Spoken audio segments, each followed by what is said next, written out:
नमस्कार दोस्तों, लगातार आपके लिए वीडियो लेकर आ रहा हूँ। आज फिर एक नया टॉपिक। इससे पहले आपके सामने पियाजे, कोहलबर्ग, वाइगोस्की अलग अलग तरह के वीडियो हर एक विषय का सीडीपी, मैथ, ईवीएस, हिंदी और संस्कृत उसका प्रश्नोत्तरी लाइव वीडियो में बहुत सारा है। आप लोग जाकर वो सारा वीडियो देखिए। थ्योरी भी दिए हुए हैं, हिंदी शिक्षण का, सीडीपी का, अलग अलग थ्योरी भी प्रस्तुत किए हैं, तो सारा वीडियो जाकर देखिए। आज फिर एक नया वीडियो और नया टॉपिक के साथ, जिसका नाम है चिंतन, अंग्रेजी में जिसको कहते हैं थिंकिंग। यह सभी विषय सब में महत्वपूर्ण है। सीडीपी में भी महत्वपूर्ण है, मैथ में भी महत्वपूर्ण है, ईवीएस में भी महत्वपूर्ण है, भाषा यानी लैंग्वेज में भी, जो भी भाषा है लैंग्वेज में भी क्या है, महत्वपूर्ण है, विज्ञान में भी महत्वपूर्ण है, एसएसटी में भी महत्वपूर्ण है। तो ये सभी के लिए है। पेपर 1, पेपर 2 सभी के लिए है। तो शुरू से लेकर अंत तक बने रहेंगे। बहुत ही शॉर्ट ट्रिक के माध्यम से आप लोग को कठिन से कठिन विचार को समझा देते हैं। देखिए, चिंतन, चिंतन जिसको मूल रूप से आप कहते हैं सोचना, सोचना को भी अंग्रेजी में थिंकिंग ही कहते हैं। सोचना, सोचना कहाँ करते हैं हम लोग, कोहनी में या घुटना में? तो ध्यान रखें, हम लोग करते हैं सोचना का एक क्रिया है जो किससे करते हैं, मस्तिष्क, जिसको कहते हैं हम लोग माथा। तो सोचना एक मानसिक प्रक्रिया है। कैसी प्रक्रिया है जी? मानसिक प्रक्रिया है। समझ रहे ना? जो मस्तिष्क में हमेशा क्या होते रहता है, चलते रहता है। और सोचना दो प्रकार के होता है, एक है चिंता और एक है चिंतन। एक है साहब क्या, चिंतन। देखिए, चिंता किसे कहते हैं? तो जो बीते हुए बात को सोचते, हम बीते हुए बात को क्या करते हैं, बीते हुए बात को सोचते हैं, तो वो किसके अंतर्गत आता है? तो यह आता है चिंता के अंतर्गत। और चिंतन किसे कहेंगे? जो भविष्य में होने वाली है या भविष्य के बातों को सोचते हैं, भविष्य के बातों को सोचते हैं, तो उसे क्या कहते हैं हम लोग? तो उसे कहते हैं चिंतन। तो चिंता करना चाहिए कि चिंतन? तो बिल्कुल चिंता ना करके सभी को क्या करनी चाहिए, चिंतन करनी चाहिए। क्योंकि इस पर एक विचार है, दोहा हम लोग बराबर बचपन से सुनते आते हैं, चिंता से तो चतुराई घटे, दुख से घटे शरीर, पाप से लक्ष्मी घटे, कह गए दास करे कबीर। अर्थात चिंता किसी को नहीं करनी चाहिए। क्या करनी चाहिए? चिंतन। तो चलिए इसी के बारे में हम लोग शुरू करते हैं। चिंतन, जैसा कि आपको बताए, चिंतन एक कैसी प्रक्रिया है? मानसिक प्रक्रिया है। कैसी प्रक्रिया है जी? मानसिक प्रक्रिया है, जो मस्तिष्क में लगातार चलती रहती है। यह कैसी चलती रहती है? लगातार, समझ रहे ना? लगातार चलती रहती है। लेकिन एक बात ध्यान रखेंगे, चिंतन अपने आप शुरू होता है तो नहीं। चिंतन शुरू करने के लिए क्या जरूरी है? समस्या। क्या जरूरी है? समस्या। जब तक समस्या नहीं आएगा तब तक चिंतन शुरू नहीं होगा। तो चिंतन एक मानसिक प्रक्रिया है जो मस्तिष्क में लगातार यानी निरंतर चलती रहती है। लेकिन चिंतन अपने आप विकसित होता है? नहीं। चिंतन के लिए क्या जरूरी है? समस्या। समस्या किसे कहेंगे? तो जब किसी कार्य को सीधे से न कर या किसी कार्य को करने में जो बाधा या रुकावटें आती हैं, वह क्या कहलाता है? समस्या।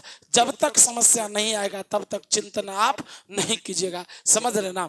तब तक आप सोचिएगा, वो चिंता के अंतर्गत कुछ भी आ जाएगा। चिंतन करने के लिए समस्या क्या है, जरूरी है। अब तक कोई भी व्यक्ति ऐसा नहीं है जिसके जीवन में किसी प्रकार का समस्या नहीं हो। तो समस्या लगातार आते रहते हैं, तो आप हमेशा क्या करते रहते हैं? सोचते रहते हैं। और सोचने वाला कौन? चिंतन वाला सोचना। समझ रहे हैं? अगर मानकर चलिए आप पढ़ रहे हैं, मोबाइल का बैटरी खत्म हो गया, एक प्रकार का यह भी समस्या है। तो आप सोचिए कैसे चार्ज करें। फिर इतना गर्मी है, लाइन कट गया, फिर आप गर्मी में परेशान हो रहे, तो वो भी एक प्रकार का क्या है? समस्या। तो समस्या जीवन के हर एक पक्षों पर क्या है? घिरा हुआ है, हर एक पक्षों से जुड़ा हुआ है। लेकिन यह भी ध्यान रखना है, समस्याएं अस्थाई नहीं होते हैं, मौलिक नहीं होते हैं। समस्याएं अस्थाई होता है। समझ रहे हैं ना? समस्याएं जीवन में आना जरूरी है। जब तक आपके जीवन में समस्या नहीं आएगा तब तक आपका विकास नहीं होगा।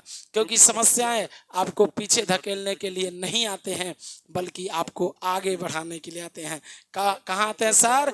आपको आगे बढ़ाने के लिए। तो एक समस्या पर भी एक छोटा सा वीडियो आप लोगों के सामने प्रस्तुत करेंगे, जिसमें समस्या के बारे में, वैज्ञानिक अन्वेषक के बारे में और समस्या समाधान करने के सोपानों की जो चर्चा होता है उसका करेंगे। फिलहाल अभी हम लोग हैं चिंतन। तो चिंतन एक मानसिक प्रक्रिया है जो मस्तिष्क में लगातार चलती रहती है। चिंतन अपने आप विकसित होता है नहीं, चिंतन शुरू करने के लिए क्या जरूरी है? समस्या। क्या जरूरी है सर? समस्या। तो चलिए आगे बढ़ते हैं, समस्या जरूरी है। आगे है चिंतन के प्रकार। किसके प्रकार जी? चिंतन के प्रकार। ध्यान रखेंगे, चिंतन के प्रकार। तो मूल रूप से चिंतन कितने प्रकार के होते हैं? 4 प्रकार के। कितने प्रकार के होते हैं? या हैं 4 प्रकार के होते हैं। कौन कौन? तो एक एक करके डील करते हैं। अभिसारी चिंतन। कौन चिंतन जी? अभिसारी चिंतन। इसको अंग्रेजी में कहते हैं कॉन्वर्जेंट थिंकिंग। क्या कहते हैं जी? Convergent thinking. चलिए, कॉन्वर्जेंट थिंकिंग। दूसरा क्या है? अपसारी चिंतन। अगली क्या है? अपसारी चिंतन। समझ रहे ना? इसको अंग्रेजी में क्या कहते हैं? Divergent thinking. क्या कहते हैं सर? Divergent thinking. थिंकिंग समझ रहे ना? अगला क्या है? अगला क्या है? सृजनात्मक चिंतन। कौन है जी? सृजनात्मक चिंतन। समझ रहे ना? Creative thinking. ये क्या है? Creative thinking. और चौथा क्या है? आलोचनात्मक चिंतन। कौन चिंतन जी? आलोचनात्मक चिंतन। कौन चिंतन? आलोचनात्मक चिंतन। Critical thinking. Critical thinking. तो चिंतन कितने प्रकार का? 4 प्रकार। कौन कौन? अभिसारी चिंतन, अपसारी चिंतन, सृजनात्मक चिंतन, आलोचनात्मक चिंतन।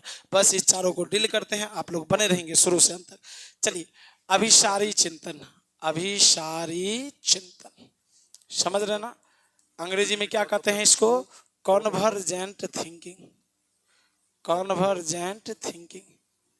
देखिए, अभिसारी चिंतन किसे कहेंगे? तो ऐसा सोच या ऐसा विचार जब हम किसी समस्या के समाधान करने के लिए एक तरीकाओं को अपनाते हैं तो यह क्या है? अभिसारी चिंतन। जब हम एक तरीका से, किस तरीका से? एक तरीका से समस्याओं का समाधान करते हैं। क्या करते हैं जी? समस्याओं का समाधान करते हैं। समाधान करते हैं तो यह कौन सा चिंतन कहलाएगा? तो यह कहलाएगा अभिसारी चिंतन, अंग्रेजी में कॉन्वर्जेंट। समझ रहे ना? ये सभी बच्चों के लिए इंपॉर्टेंट है? तो नहीं, ये ज्यादा इंपॉर्टेंट नहीं है। इसके अंतर्गत कभी भी पूछेगा कौन अभिसारी चिंतन वाला प्रश्न है तो आपसे कहेंगे 2 जोड़ 3 बराबर व्हाट। यह कैसा प्रश्न है? अभिसारी चिंतन वाला। अर्थात जिन जिन प्रश्नों का उत्तर केवल एक हो या सीमित हो वो सभी क्या कहलाएंगे? अभिसारी चिंतन वाले प्रश्न। जैसे आपसे कहेगा 1 और 100 के बीच कितने अभाज्य संख्याएं हैं तो आपको लगेगा बहुत है, लेकिन फिर भी यह अभिसारी चिंतन के अंतर्गत आएगा। क्यों? क्योंकि सीमित कर दिया है। 1 और 100 के बीच आपका हिम्मत है तो 102 नहीं ले सकते हैं, जितना कह दिया है वही करना है। तो लिमिट जहां पर भी सीमित हो या जहां पर फिक्स किया गया हो, जहां पर उत्तर केवल एक हो, ऐसे चिंतन को क्या कहते हैं? अभिसारी चिंतन। यह सभी बच्चों में होनी चाहिए? तो जी, सभी बच्चों में नहीं होनी चाहिए। समझ रहे ना? सभी बच्चों के लिए ज्यादा इंपॉर्टेंट नहीं है। चलिए हम लोग आगे बढ़ते हैं। आगे है अपसारी चिंतन। अपसारी चिंतन। अपसारी चिंतन अंग्रेजी में ध्यान रखेंगे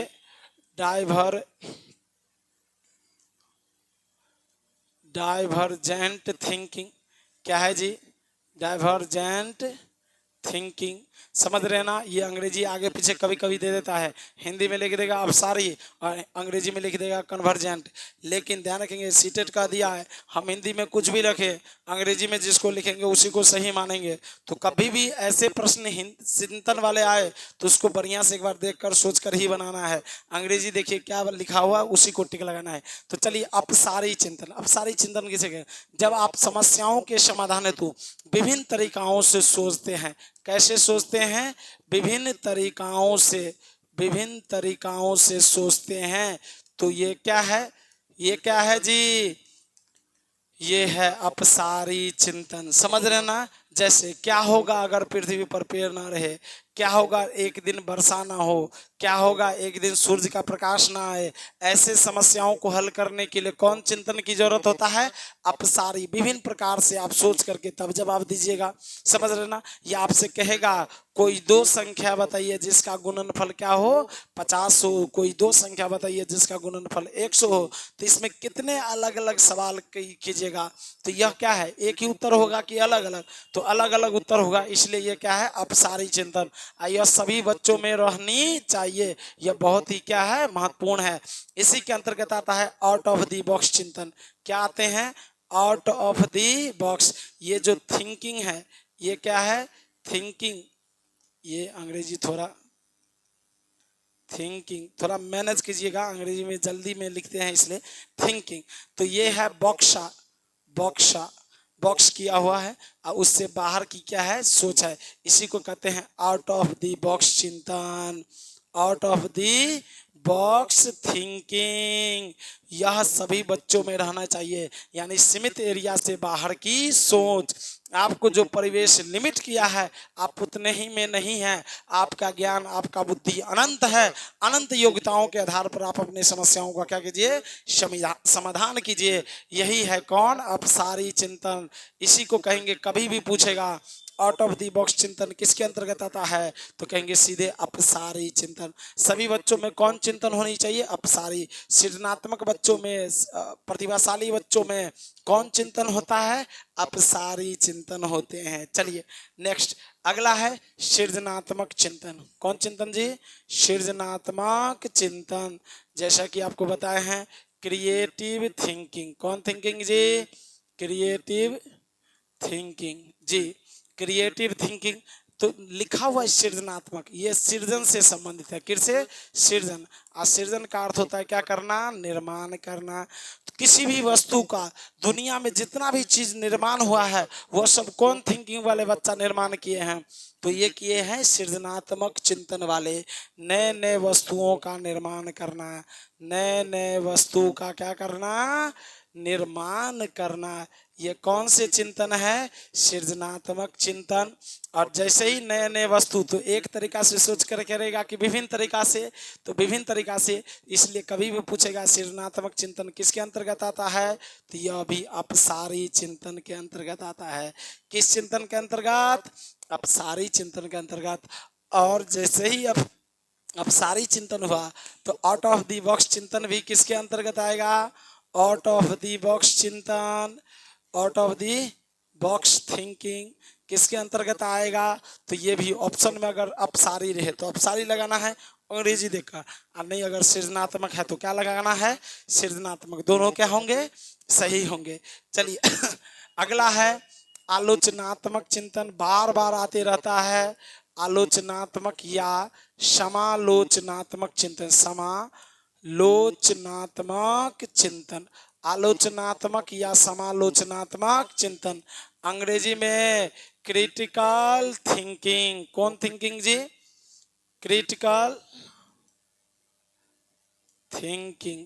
थोड़ा इसको संभाल लीजिएगा, अंग्रेजी में क्रिटिकल थिंकिंग। यही है आलोचनात्मक चिंतन। तर्क वितर्क करना। क्या करना जी, तर्क वितर्क करना। जैसे आप कोई वस्तु खरीदने के लिए जाते हैं, दुकानदार से आप मूल्य पूछते हैं, जो मूल्य कहता है उसी पर आप ले लेते हैं। नहीं लेते ना, आप कहते भाई साहब थोड़ा कम कीजिए, चाहे दुकानदार कम करे या ना करे।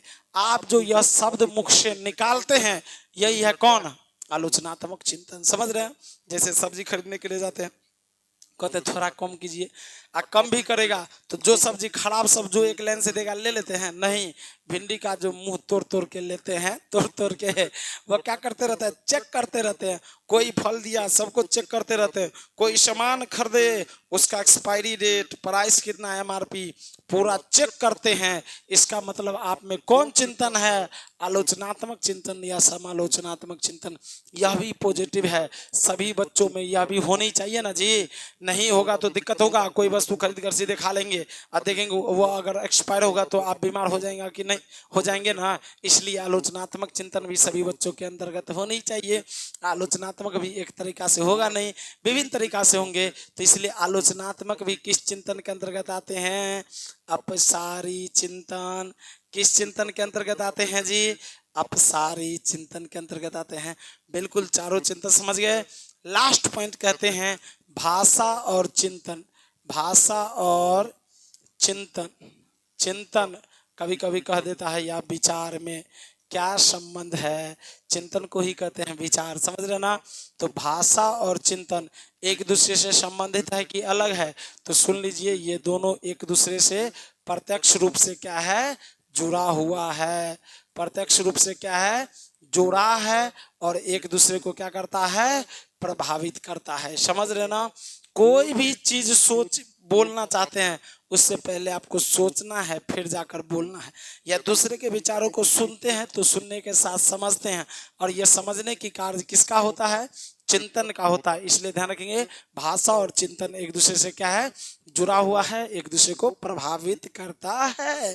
तो ये था आज की चर्चा है। यह हर विद्यार्थी के लिए महत्वपूर्ण है। छोटे छोटे विचार है लेकिन बहुत ही महत्वपूर्ण है।